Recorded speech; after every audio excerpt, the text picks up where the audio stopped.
Long live God, man. Long live the baby man. One time. So come go to Jenny Mumpire. So come for we are fire. I'm made here but to you. I'm made here but to you. Let me free Ghana. Me man penya wodi kanu your friend on Dr. Nkrumah. Me mini say na woni my dear number your mama. Asemba kupe bi na mente ya eya me nwanwa. Here ono na je fan hu die. Get na raya sasini eya body de ma ye. Moja na no hwe gunya de to ho ma ye. Edru me ne wo guza ye be ye bi ato aso. Tie. Get na de be ya me ne wa. Ya me ne odi ya. Na me ya me ne odi ya. Wo so. No bi anya bi o.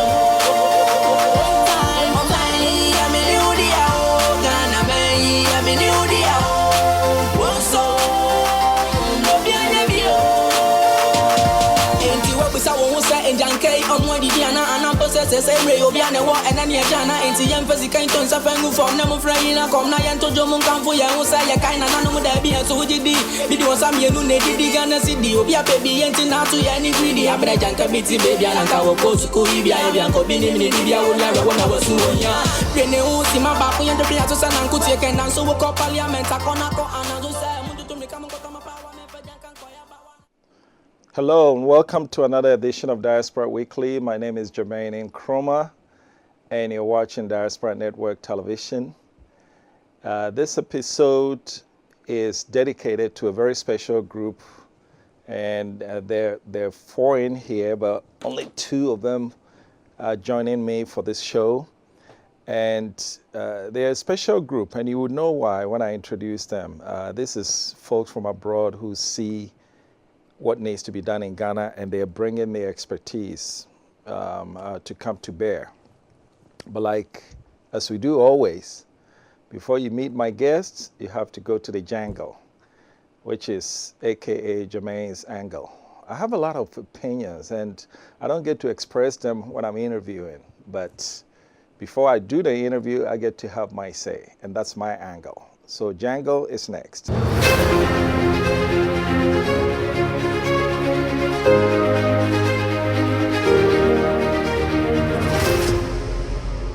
In today's jangle, something came on the social media this past week, and it got me thinking. And the word that comes to mind is suatra, which is a Akan word that means we over-emulate. Ghanaians, if we're expert at anything, we emulate and do the things better than the people who even brought it to you, introduced it. Take an example of reggae. You have Ghanaian artists that can give you reggae stuff that better than Bob Marley himself, okay? Now, why am I talking about Suatra? I want to bring something to you. Like I said, I came into the social media circles this week. There's this gentleman who decided that he's going to give his fiancée a 7-point prenuptial agreement. Now, let me get you the actual definition of prenuptial agreement. And pardon me, I have to do this because it's actually part of why this is relevant. Prenuptial agreement is basically, okay, I can find it, but basically it's centered on assets, whereby before you marry a woman, your assets, her assets are separated, but your unionship is, you come together, but everybody keeps their assets. This guy decided to get creative. So his idea of prenuptial agreement, a 7-point, here's the first one. You keep your money and I'll keep mine. We both have to exercise absolute control over our finances. No problem. That's in the asset department. Number 2, we'll have a joint account where we'll contribute 40% of our salaries each month. No problem there. I mean, that's is still in the asset department. You will help pay monthly rent for the house we live in. This is a little bit questionable because he had already told the lady that his father left him the house, okay? So he's not paying rent, but he wants the lady coming in to marry him to pay rent. Let's hold that thought. Number 4, You will maintain your body size throughout the marriage. Aha. That's where my problem is. This guy is focusing on the woman perhaps getting fat after they've got married or what. What he's failing to realize is that he probably has a six-pack now, okay? 40 years later, that six-pack may turn to one-pack. Does the woman also get to walk away? Not to mention, and I will go there, there is something called manhood. Everybody knows what I'm talking about. If you're young, you're strong. But when you retire, when you need companionship the most, that's when that manhood is also going to try to retire alongside with you. Does he choose to leave at that point? Okay, so let's look at number 5. We're going to have 2 kids, no more, no less. Did a woman want 2 or 3 or 1? Did he ask her? No. 2 kids, no more, no less. Moving on, number 6. If you don't give birth after 4 years, I can walk out of the marriage. All right, homeboy doesn't know whether he himself is fertile or not. I don't think he has tested. So 4 years, if you put in this pressure on the woman and he does her part, she does her part, and you don't come through and she's not getting pregnant. Now the pressure is on her to what? Go somewhere and find that pregnancy for you. Would you like that? And then number 7, your parents and your siblings are your exclusive problems. I can't be made to cater to them. They can visit once in a while, but they can't stay for over 1 week. This sounds to me like only the woman has a family. What about your family? When they come, do the same thing apply? The bottom line is this. When we want to pick up things that are outside our culture, we just have to be careful and not to overdo it. Yes, in Ghana, we have gold diggers. When a woman takes a man to the family, the first thing they ask, what does he do? Is he rich? If he's poor? If he's poor, then you're not even going to bring him to the house. Okay, so we know these things exist. Women come into marriage for what they can get. And that's not only a Ghanaian problem, it's universal. But the answer to that is not to come with a list like this that is so chauvinistic that it looks at only the man's perspective. And the reason why I'm bringing this is this. If we're so good at copying things and doing it better than original people, why don't we make better cars? Why don't we make better airplanes? Why don't we channel the over-copying, the over-emulating into productive stuff that would help us grow to become a better nation? So for today, my jangle is this. If you're taking something that's foreign and bringing it to Ghana, be careful if it's going to add value to us, not just doing it for the sake of doing. And for today, that's my jangle. Stay tuned to meet my special guest. The Ghana Trade Fair Company, under the Ministry of Trade and Industry and the One District, One Factory Secretariat, welcomes you to the 25th Ghana International Trade Fair, the premier virtual edition, under the theme, Developing New Trade Opportunities Through Digital Channels.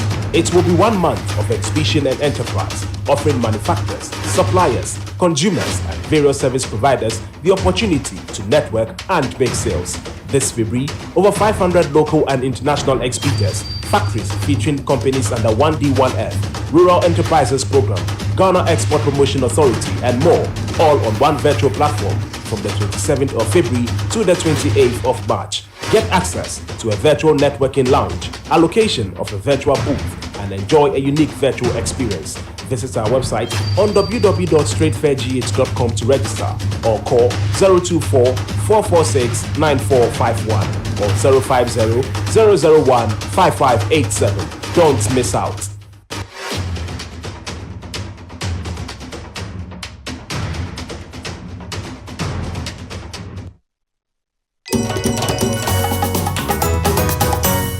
Hello and welcome back. This is Diaspora Weekly. My name is Jermaine Nkrumah and you're watching Diaspora Network Television. Before I introduce my guests, look at this. Specialized. There's a reason they chose a special, because when you drink it, you see that it is really unique and a special product. That's what we drink here at DNT. And you know what?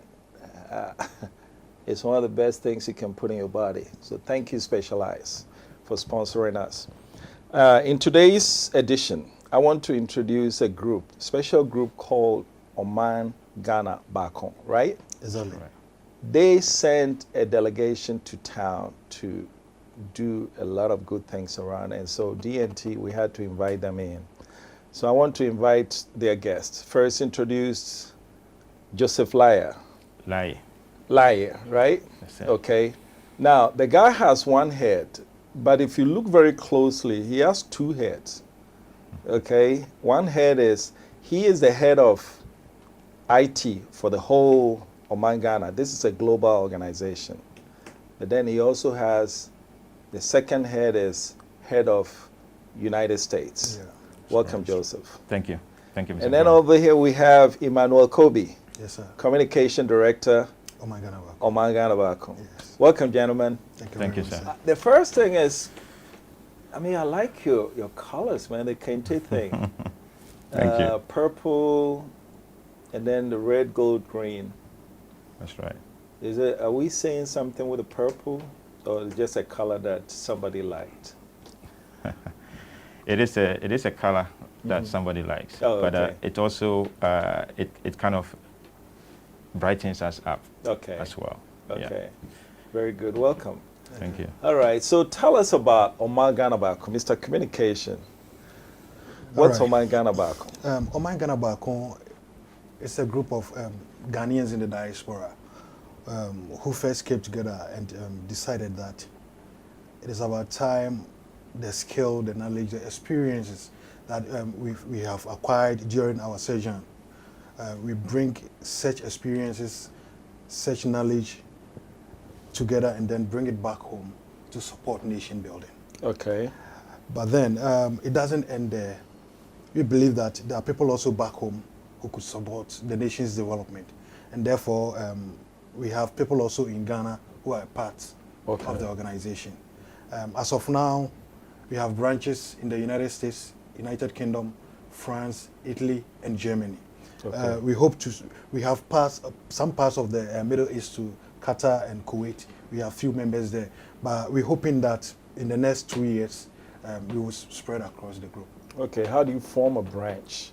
How do you become a branch, a recognized branch? Well, first, we need to get a minimum of 10 people in a country who would express interest. Mm-hmm. And once an interest is expressed and there is a first meeting, they then get in touch with the global executive team, have a discussion with them, and then an interim executive is put in place who will steer the affairs of the organization there. So their number grows, and then they do proper elections to get permanent executives. So how in do you place. vet these people who want to come on board? Yes, well, we do have an executive team, as I said earlier on. We have directors of operations, we have a president, we do have a vice chair and other individuals. And then we do have external people to auditors, lawyers who are in depth about how organizations do operate. And they are all parts of our interviews and vetting when we would want to bring people on board to be part of the organization. Okay, very good. And I think to do all this, because I'm not sure you guys are so loaded with funds that each time you want to do something, you fly together to meet. So I'm sure IT, that puts a lot of pressure on you to make sure that all these interactions, that you make that happen. That's correct. Tell us about that. How do you do it? Sure. Thank you so much, Mr. Nkrumah. And I also want to thank all our viewers, and thank you all for finding the time to listen to Oman Ghana Baako. To answer your question, today we have a lot of social media platforms. We use the WhatsApp, Yahoo, Facebook and all that. So those are the channels that we use. Also, we do have like our conference meeting platforms where we will have people join. So, you know, any part of the world that you are, you can join in, and then that's where we can have a discussion. So it's not like flying somebody, you know, just for the interview, but you can actually be in your room and we can interview you, just to know. It looks like this is one of the positions that, geez, I can do your job. All it takes is set up a WhatsApp group, blah, blah, blah. Is there anything that you do special? Do you have IT background or? Oh yeah, that's correct. Right. I do have IT background. I'm actually a network engineer. Okay. So that is my field. That's what I studied. Okay. But I was more answering the question that How do you do it? You know, Yes. how do we do it? But today, as we speak, we do have a website Okay. where you know, those who are interested to register, you know, can just go on the website and then they will just click on the link, you know, put their information in and all that. Okay. We do have a database, of course, you know, that we'll be able to pull just to know, you know, how many people have registered. Okay. And this is everywhere across the globe. It doesn't matter where you are. As long as you have access to the internet, you can actually log in and then, Very good. you know, So let's register. talk about you guys. Who is Joseph Laya? Thank you so much. So Joseph Lai is just an ordinary Ghanaian. Sorry, I keep saying liar. It's Lai. Lai, Okay, Lai, yes. all The white people will say Laria. It's Laria. because of how the words are, you know, is Okay. being spelled. But Joseph Lai is, you know, a guy who I would say had the opportunity to travel outside. I went to United Kingdom in 2001. Where I went and, you know, I completed my education. So I did my first degree and then I did my master's. Then right after that, in 2010, I moved to the United States. Okay. So that's where, you know, I lived. I live right now with my family and, Okay. all that. Yeah, that's correct. So, and you say you live in the United States, where? Yeah, Pennsylvania. Pennsylvania. Yeah. Pittsburgh or Philly? No, actually, I'm very close to Philly. I'm Close like to 45 minutes away from Philly. I live in a city called Lansdale. Lansdale. Yes, Okay, very that's correct. good. What about you, Mr. Emmanuel? Who is Emmanuel Kobe? Well, Kobe, I'm a Ghanaian from the southern part of Ghana. And I graduated from the University for Development Studies, Okay. Baako campus, majoring in development communication. Okay. And then went ahead to do my master's in diplomacy and international relations at the Vitatus Magnus University in Lithuania. And then I, from there, moved to Germany and worked for some time with Volkswagen, and then moved also to the United Kingdom, where I've been working with Amazon. Okay. Yes. So you studied in Lithuania, of all places? Yes, please. Lithuania, are there Ghanaians there? There are a few blacks. A few. Yes, I would say. You could go like 2 weeks. Without seeing? Yes, unless you're on campus. On Okay. campus, there are blacks there. Okay. You meet a few of them. How'd you but- get in there? I mean, the reason why I ask is, in Ghana, when people say, I'm going to Aburokyire, I think if you make a list of the countries they want to go to, Lithuania will be like number Yes. 30 Well, something. I think I was attracted to the course content. Okay, It fit exactly into what I wanted to achieve. okay. And aside that, I looked also at the standard of living, the fees for the course, and it was exactly what I could afford. And that is why I chose Lithuania. Yes. That's good. It is one of the beautiful countries, I would say. There are very few, about 1.5 million. Okay. 1.5 million Yes, in the total entire population. population, yes. All right. Wow. Any races? If the whiter the country, sometimes there are more races. But Exactly. So- that is the attitude. But then, okay, you can't blame them. okay. We also sometimes do discriminate. I know, but So- I just want to know because It there is are true. some countries that are very open and No, not the eastern part of Europe. okay. Eastern part, I mean, they are the iron fist of Europe, so mostly Okay. they wouldn't want to get foreigners in. Okay, so is it very blatant or Some of them could be very blatant, really? but others. And how long were you there? I was there for a year and a half. A year and a half. Yes. Okay. All right. So let's talk back to Oman, Ghana, Baako. When you look around the diaspora, there's a lot of groups. Oman, Ghana, Baako. This one called this. I just got something, Association of Ghanaians Abroad. So what makes yours unique? What can you do that others cannot do? Or shall I say, what are you looking to do that others are not looking at doing? Okay. So let me go with you on that. Okay, thank you so much.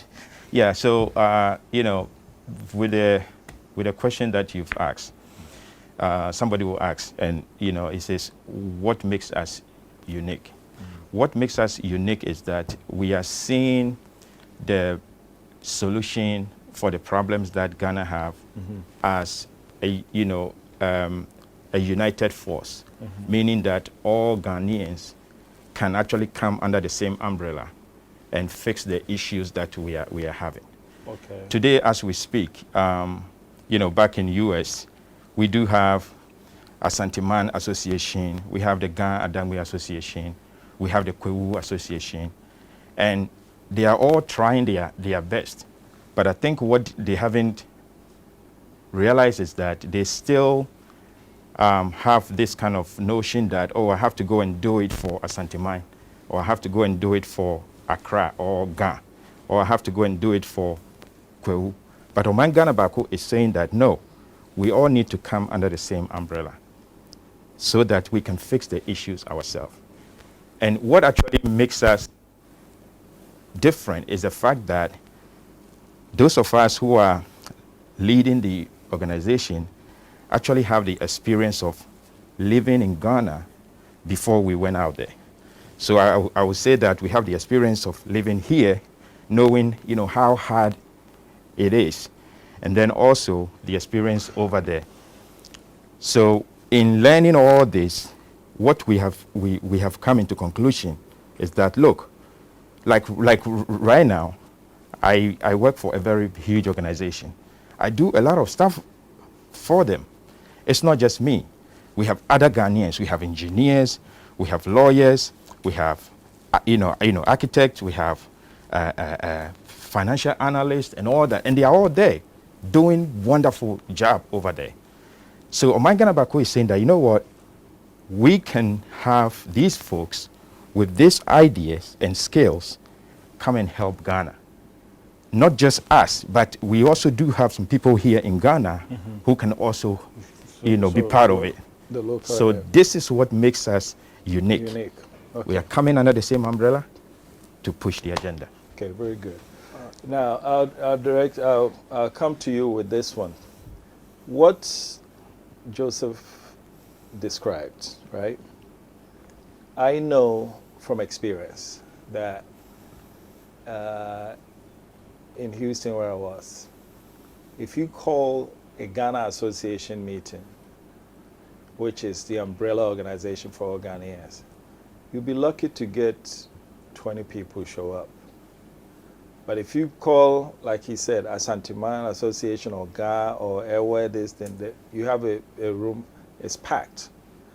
So I like the idea of bringing everybody together to do it. But how are you going to accomplish that when all these various Ghana associations around the globe have failed to do? Getting people to see not just Asante, GA, Airware, Fante, but to see Ghana. What are you going to do differently? All right. Sabruma, thank you very much for the question. You know, as Mr. Lai was saying, when you look at the other organizations, they look mostly at the personal well-being or welfare of its members. But we feel we could go beyond that. We are rather looking at the welfare of Ghana. We believe that when Ghana develops, it trickles down to affect every single individual in Ghana. One thing I realize is that when you're traveling outside Ghana, all they ask for is your Ghanaian passport. That's it. And not your tribal passport. No. It is our major problem. Wait, are you trying to tell me there's no such thing as an Ashanti passport? Nothing like that. No Ghana passport? There is nothing like really? that. There is nothing Just like that. Ghana passport? Ghana passport. So then why do we, when we get there? So, you see, America is so powerful because you get all its citizens united behind their flag. And that is what we need. Unfortunately, we are divided on tribal lines, ethnic lines, religious lines, and political lines. And this goes a long way to affect our development.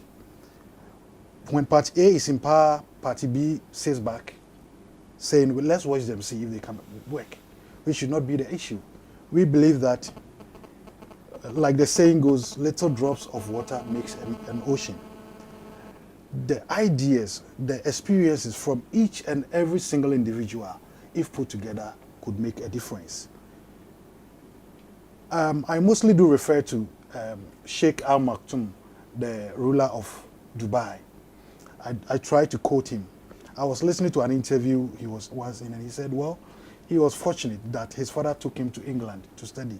He got there and he saw that people were living in nice houses, people were driving nice cars, and he felt that, well, my people too could deserve this. Mm-hmm. He sent what he saw back to Dubai, and now Dubai is an iconic country in the world. Ghana has what it takes to achieve such greatness. Mm-hmm. What we're lacking now is the unity. You know, Osajefo during the Independence Declaration said that our independence would be meaningless until it leads to total liberation of what? Africa. Even in Ghana, we are not liberated in terms of unity. The divisiveness is what is drawing us back. We believe that if we could unite all diasporans, we have an estimated population of about 5 million Ghanaians in the diaspora. Let's take, for instance, about 2 million accept this concept.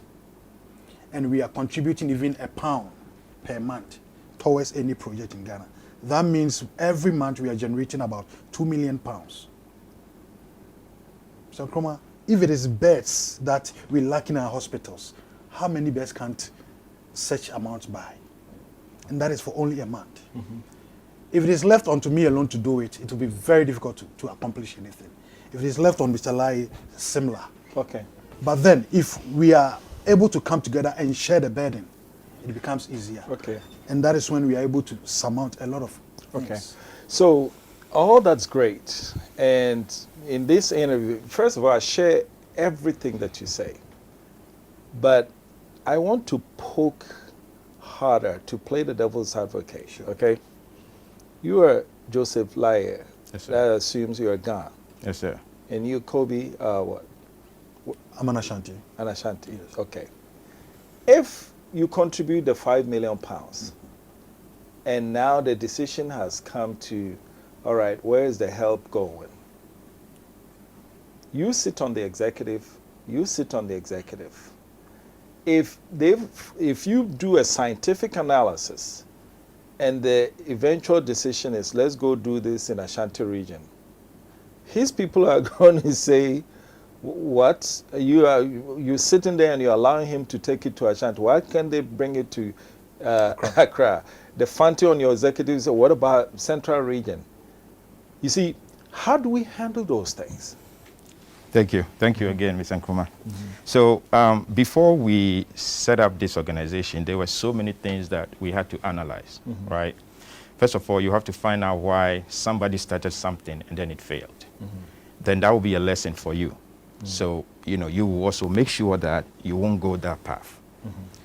As I speak right now, Oman Ghana Baako has been able to establish regional executives in about 13 regions. Of the 13 of the 16 regions. That's correct. We actually That's left actually very good, because until very recently it was 10 regions. It just got to 16 and you're already up to date with 13. That's very good. That's correct. I think we are left with OT, Savannah, and maybe one other that I can't remember off head. But what we actually sat down to plan or to think about this is this. So in every region, we do have project management reps. Okay. Now we also do have the project managing or head of project management for the entire organization. Okay. And anytime there is a project, these representatives are all involved in that, right? We need to, of course, find out what are the pressing issues that we have in Kumasi right now. They will bring that on the table. what do we have in Accra? They will bring that on the table. What do we have in, and then it will be among the same team who will make the decision. Okay. So that you won't go and sit down and say, oh, I thought the project was coming to me, but then it went, okay. But you do have regional executive. Do you have a national executive in Ghana? Yeah, yes, okay. Sir, we do. And so what role would the national executive play in this decision-making process? Actually, they are part of us, right? Okay. So they are part of the organization. So those reps report to them. Okay. Right. So they are actually they are also going to be involved and be part. Okay. It's just that they, like in Ghana here, they will be the ones directing them as to what they need to do. Okay. But in terms of the reporting, everything is coming from the individual. Okay. All right. Yeah. All right. We're going to go on a quick break. When we come back, we'll delve more into the logistical parameters of how you bring the help to Ghana. This is Diaspora Weekly. My name is Jermaine Nkrumah, and I'm joined by Joseph Lye and Emmanuel Kobe. We'll be right back. Stay tuned, please.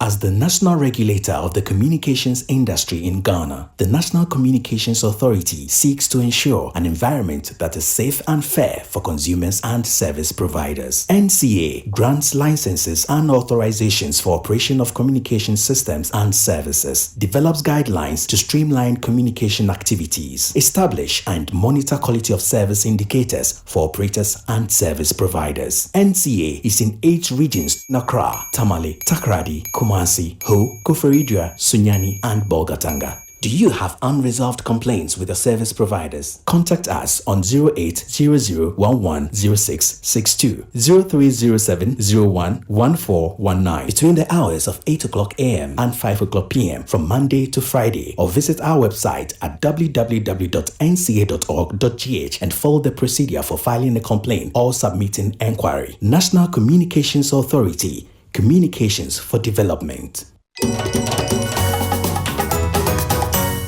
Hello and welcome back. This is Diaspora Weekly. My name is Jermaine Nkrumah, and I'm joined by Oman, Ghana, Baako. It's such a laudable name and idea. Now, before we left for a break, we were talking about how you bring in the help. But now, in the next segment, let's talk about collaboration with other like-minded organizations. Sure. And to lead into this, let me give you a story. One time I was driving in Houston, right? And I pulled into a shopping center on the west part of the city in Bel Air. And I looked at a shopping center, and there were at least 5 African churches in just one shopping center. Episcopal, this is this, this is this. And when you enter into any of those churches, they have executive, they have the big boss. So in one shopping center, there were 5 African churches, big bosses. And then we also know that in that same Houston, there's Joel Olston, whose church is like an entire, I'm sure you know about it. Right. Now, it got me thinking that we Africans, we like to be the king of our own small area rather than collaborating with others so that we'll make it bigger. What efforts are you making to collaborate? Because there's a lot of organizations with similar ideas. Maybe if we put it together, it'll work better. Have you tried that, Emmanuel? Well, that is the ultimate, Mr. Nkrumah. The idea is to bring all Ghanaians in diaspora, and most of these Ghanaians do belong to other organizations. For instance, we have a medical branch of OGB. It was an organization already in the United States. We did talk to them. We realized that they share in our vision. We all desire the same outcome for the country. So we decided that why don't we work together? And then they joined us. Okay. Had it not been for COVID, they would have been here this year to do screening. And what was the name of that organization again? It was, Salah, you could give me. Yeah, they are the health group in Colorado. Okay. Yeah. Okay. Yeah. All right. And they used to come to Ghana, do medical screening and other things. So now they are part of your group. They are part of Excellent. Baako Go ahead. now. Yes. So that is the idea, that we will try as much as we could to bring all these satellite groups together. Okay. For instance, we're also good at partnering with other organizations. Currently, we are partnering the UN for its decade of afforestation. And very soon, we will start with afforestation projects across the country. Okay. So we do believe that if the ultimate is one, why should it be competition and not collaboration? Okay. We believe that we all need to put our arts together, and that is where we achieve something bigger. Individuals could try, but then the impact will be very small. But then when we put all those together, that is when. So it is something we're doing, and we are very keen about it. We constantly we are writing to other organizations. We are reaching out to individuals to come on board. Unfortunately, most people, when you talk to them, are somehow a bit skeptical about politics, and also about who becomes who. You know, most people are, like you said, want to be the boss of their small area, but then wouldn't want to support an idea that would be for a common good. Okay. That is the challenge. However, with time, we believe we are overcoming that. Now, individuals and groups are coming on board, and we believe we will get there. So this question, I'm staying with you for this question. In the area, in the approach to collaboration, do you subscribe to the coalition approach or the umbrella approach? The coalition being that clearly we come together as equal to achieve an objective, whereas the umbrella is, hey, we've got this, so you come under us and let's do. Which one works best? I think coalition works more than umbrella, you know. Okay. Because then it isn't much about who leads what. Okay. But then you put at the center of what you're doing, the objectives. That will be at the center of every decision that you are making, rather than someone wanting to lead or want to lord over others. Okay. There are people who would want to come, support a particular project, and after that would want to draw back. Okay. That is also permissible with us. Okay. We don't expect that people would follow us through from the beginning of our projects to us to events. But then there are specific projects they want to. For instance, we're trying to introduce a soup kitchen. We believe that every Ghanaian deserves at least 1 square decent meal. And so what we intend doing is every day we are able to cook for people to come in to enjoy at least 1 square meal. And to do that, we wouldn't want to buy foodstuffs from outside. Right here. We want to develop our own agricultural produce and then bring them to the kitchen and cook them. We are acquiring lands and other things. We have individual farmers who are interested in such a project, and they are coming on. All right. So instead of buying from the markets, we will buy direct from the farmers. Okay. And that would also put us in a pole position. So to in do terms of all cost, these, yes. it costs what? Money. Cost money. How do you guys get your funding? That is a very good question. I just want to add something little to what my brother just said.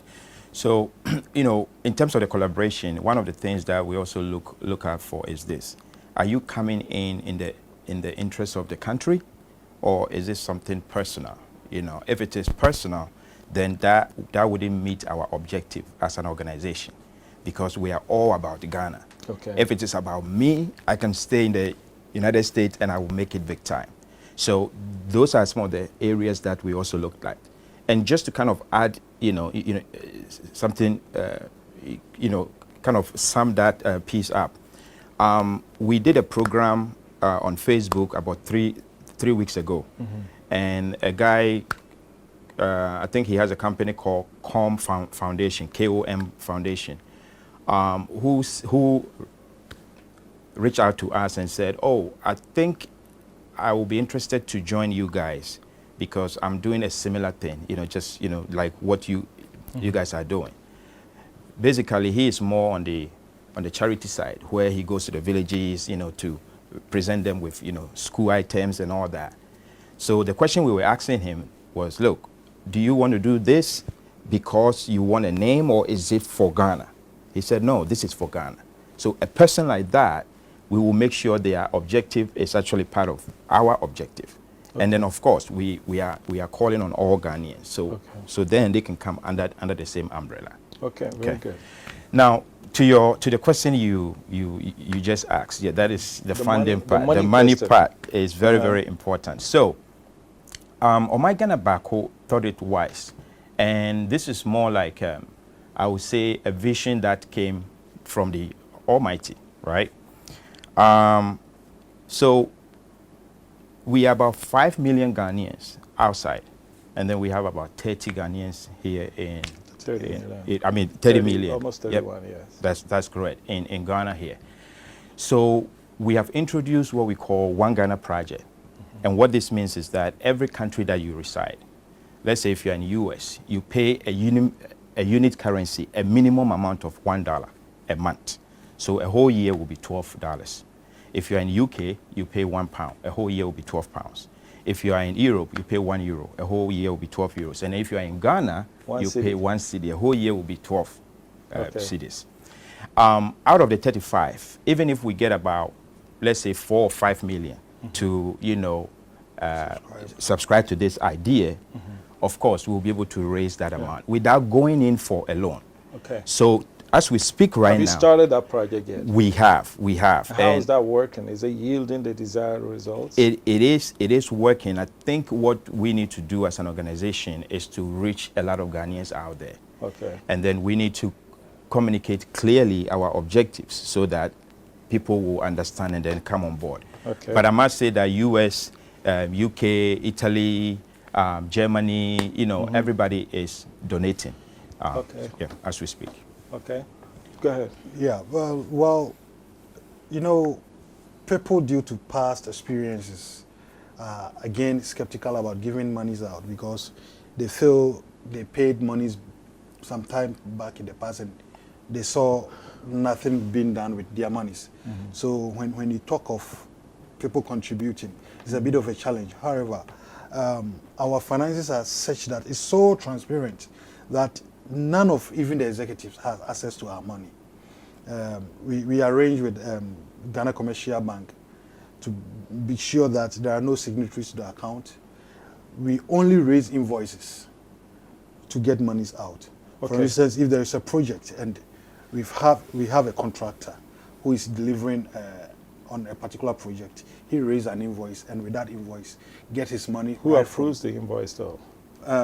The approval is done by our external auditors, not by the internal executives. So that's very unique. And let me explore that for a minute. So this organization doesn't have like a treasurer or financial secretary or anybody who signs checks. What we do have, what do we have is people who help us generate funds. Okay. But when it comes to spending, we do not have individuals within the organization who handles spending of the organization. Okay. However, we do meet on projects to look at our expenditure and be sure that it is something feasible, something that we can achieve as an organization, and it's going to be very beneficial.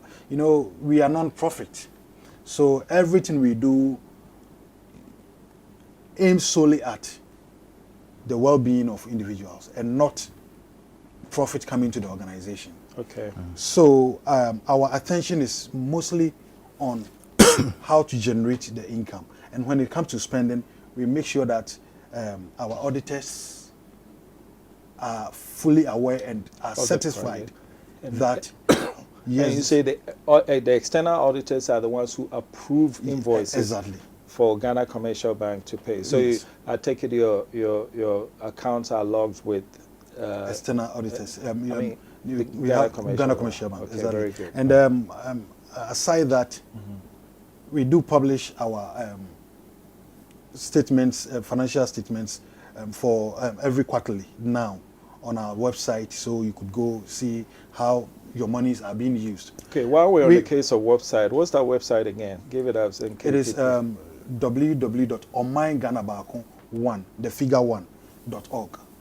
Okay, so the Baako is not Baako. No, Baako, Oman Ghana Baako, then one. One, okay. Which is a Number, figure, number one. Number 1.org. Okay. Aside that, we're hoping that with time, for instance, if Mr. Nkrumah contributes £1, it reflects in a live account, so that you see that your one account has been added to Oman Ghana Baako's account, and Okay. you can print a personal statement for yourself. Okay. Yes. You see, we do have that perception that people are corrupt. So to fight that, you need to be as transparent as possible. And this one, it looks like you've gone well The extra beyond mark, anything that we I've want to heard of. achieve. So that's very That good. is what we want to achieve. Okay, very so good. that we are able to win back the confidence of Okay. people. All right. Because there are very good people, well-meaning Ghanaians out there who want to come on board and help. However, they are always skeptical about if their monies would not end up in private pockets. Okay. And that is what we want to avoid. Right. You go on. We have a minute before we go on break. Tell us about how things from abroad. Usually, when it gets to Ghana, it gets boggled in bureaucracy. And are you facing any of those? So we are, in terms of the organization itself, I think this is the first time that we've come to Ghana to implement something. Okay.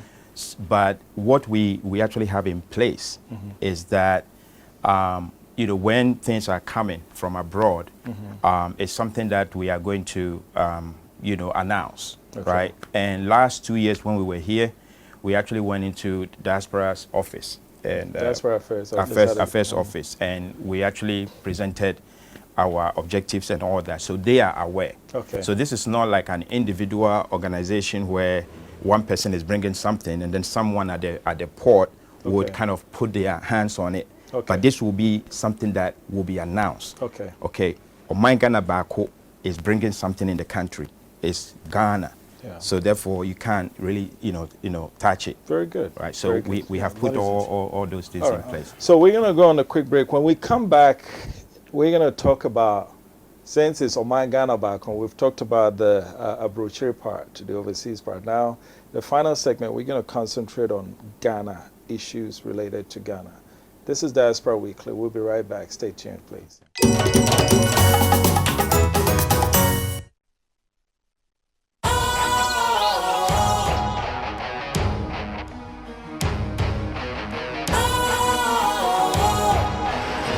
What's cool, fresh and trendy with a new look?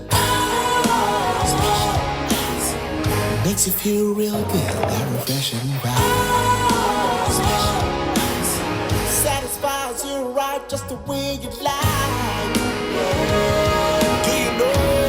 Do you know? Do you know? Ain't gotta do it alone. Specialized makes you glow. Anytime, anywhere. Specialized, feel different. Always think specialized. Special Ice Natural Mineral Water. Feel different. Think special. This advertisement has been vetted and approved by the FDA. All right, welcome back. This is Diaspora Weekly. My name is Jermaine Nkrumah, and I'm joined by Oman Ghana Baako.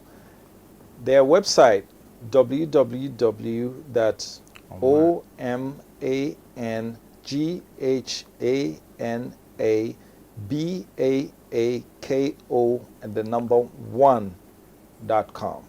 Okay? .org. .org. I'm sorry. All right, Oman Ghana Baako and the number 1.org. All right. Before we went, we were talking about the one on break. We were talking about the finances. Yes. Touch on a couple of minutes. A couple of bit on finance. Yeah, thank you so much. So just to continue from where my brother left off. So we as an organization, there is a level that we want to get to. We are not there yet, but we know we will, right? We want to get to a level where, as he said earlier on, when someone donates money, it will reflect on the website with their name, with the timestamp, with the country, So it's actually going to be like every country will have their own column Okay. where you can go and see, okay, how much has those in UK yes, donated so far, or how much has those in America. So that is the level we want to get to. Okay. What I want to plead with Ghanaians, like anyone who is listening to us, this is for all Ghanaians. So if you have knowledge, let's say in software engineering, and you can actually get there as to where we want to get to, please come on board and come and help us. Okay. Today, or what we have right now is that somebody can go online, make a donation. The person will receive an email with a confirmation of the payment. It will include, the time that they made the payment, the country, and all that. So that is there. So I can only make a donation on your website? For right now, yes. Okay, how do I do that? So I go to that website and it's visible. I can see a donate button and I hit on it. And I donate. That's correct. That's correct. But we're more particular about people registering Okay, membership. We need that huge membership. okay. So that when there's a project, we get a lot of hands and ideas on board Okay. to push the project. Very good. Yeah. What do you guys see as, in Ghana, the problems are many: education, health, this. What's the number one? If you were to put your finger on number one, what would it be, Mr. Kobe? I would point to disunity. Disunity. Yes. Okay. We are so divided as a country, and we are polarized. It is difficult to get to China and see different religions, different tribes. But they People- have it in China. They do, but hardly does it come to play. Okay. You hardly notice it. All they know is Okay. we are Chinese and we have one country. Okay. Let me play with that for a minute. All right. In China, their system of government may discourage that. Discourage that. In fact, in Rwanda, because of their Hutu system, yes, now in genocide. Uganda, it's actually against the law to open your mouth and say, I'm a Tutsi or I'm a Hutu. So the government has a role to play in that. In Ghana, we don't have the type of political system to discourage me from saying, oh yeah, I'm a proud Asante. So how do you attach this disunity part? Yeah, Excuse me, not to mention that in the United States where you live, it's a developed country, but no one is more tribalistic than Americans. Black, white, this and that. It's not stopping them from developing. So why is it stopping us from developing? Yeah, for me, I think it's the way we were programmed. It's the fundamental. We actually got everything wrong, Okay. and that's why Oman Ghana Baako is here to educate our people. Okay.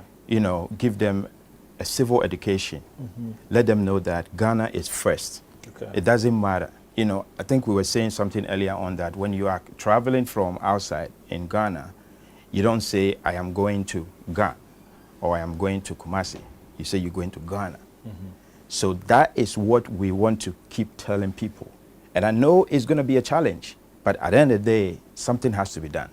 So I believe the more we educate people, the more we, let them know that, hey, it's all about Ghana. It's not about, I am a Ghana, I am this, I am this. I think we are going to get somewhere. So do you share that disunity is the number one issue in Ghana? For me, per se, I would say there were some things that got me out of this country. So that is one of the things that I would say is a big Which issue. is? Employment. Employment, okay. Employment, or Okay. social amenities like simple things like Okay. food, and Okay. water, right? Okay. Because I remember the day I got to UK, I don't remember the time that I have woke up in the morning and I don't know what to eat. Okay. So we want to implement the same thing here. Okay. The youth should have enough jobs, accommodation. They should be able to work and Okay. and live a comfortable life. And you see, the reason why I asked this prioritizing problem is that each one, from personal experience, You mentioned employment and you mentioned disunity. I'm sure your national executive, somebody else will say education, corruption, and everything. How do you then decide that, okay, despite these varied interests, we're tackling this first? What is that decision making like? Well, when it comes to that, we're starting first with civil education. Okay. That is basic, to change the mindset of people. Okay. So we're trying to set up clubs and societies right in our basic schools and then senior high schools, where we are developing materials to be given to these students, get them to understand that corruption kills, get them to know that whatever they do, they should put Ghana first. Because, as I said earlier on, if we are able to push the development of the country to a certain level, it automatically affects everything else in the country. You know, crime is an inverse of poverty. When as poverty rises, crime also goes up. America, some of the biggest criminals are not poor. Those are well, they have their own yes, issues. those are a bit different from our situation. Okay. But here, you check with the Ghana Police Service, you check with the prisons. Most of the people in prisons now are all first-time criminals. But guess what? That talks about the law and order also, because the guy who embezzled $5 million from the nation's account, you probably have 5,000 petty criminals to steal the same amount of money he did, but he doesn't go to jail. It's a small guy that goes to jail. But then if you look at it like crime is an inverse of poverty, the guy who stole 5 million probably has 10 million in the bank, but he's still going to steal 5 million. So do we still stick with the fact that it's a mind thing? I like what you said about the mind thing. It's all about the mind. Because if you think about Ghana the same way, right, you're not going to steal whether you're poor or rich. Exactly. So I think that's what I like about what you guys are saying. Because Mr. Groma, for instance, if you are a mate or a trotro driver and you're stealing from the car owner, or you are a mate and you're stealing from the driver, how guaranteed are we as Ghanaians that if you were to become the president of the country, you wouldn't steal from the nation? I will tell you that, you know how I'll answer the question? I'll tell you, because I'm doing it because I can get away with it. You live in UK. If you commit crime, what happens to you? You can't get away with it. You live in US, okay. But in Ghana, I can do it and get away with it. So is it a mind or is it a law and order? The mind come to play first. The mind come to play. The law and order is also a big one. But OGB, we are actually looking at it this way. Even with the civil education, let me go out there right now and then start talking to people and say, hey, we all need to be united. We are Ghanaians, and see the number of people who will come and listen to you. But then if you create the avenue where somebody can get something to do, you know, they have a job, and then through that, you are changing their mindset, because you have to feed them first, right? The people are hungry, so you need to feed them first, right? So that is the approach. So there are a lot of things that we'll be doing alongside. So even with the unity that my brother, you know, touched on earlier, it's not just us doing, oh, we want all Ghanaians to, no, but then we'll be doing alongside it, OGB, creating jobs for the registered members, of course. And this will let other members also join. When you join OGB, OGB has a policy that you have to follow. You cannot steal, because if you steal in there, we will make sure we will, you know, like all those rules will be there. Because I actually remember when I got to UK, there were so many things that I had to change. I'm like, oh wow, because they have everything in place. So those ideology is what we want to implement as well. We know it's going to take time, but the question is it doable? Yes, it is. So that's why we want to start it from somewhere. I think, so, you know, hearing you talk, and I don't have this answer, Because when you look at the problems that Ghana face, which is number one, I don't even know. Because earlier on in this interview, one of you mentioned tree planting or tree cutting. Yes, tree planting. Okay. That is in partnership with the United Nations. Yeah. That is a problem that people are not in Ghana. I don't even believe it's on anybody's radar. But the desert is coming south. Yes. And we're cutting our trees in a very, very major way. Very soon, if you live in Tamale, Kumasi, you're going to be living in a desert. You and I, we will not live to see it.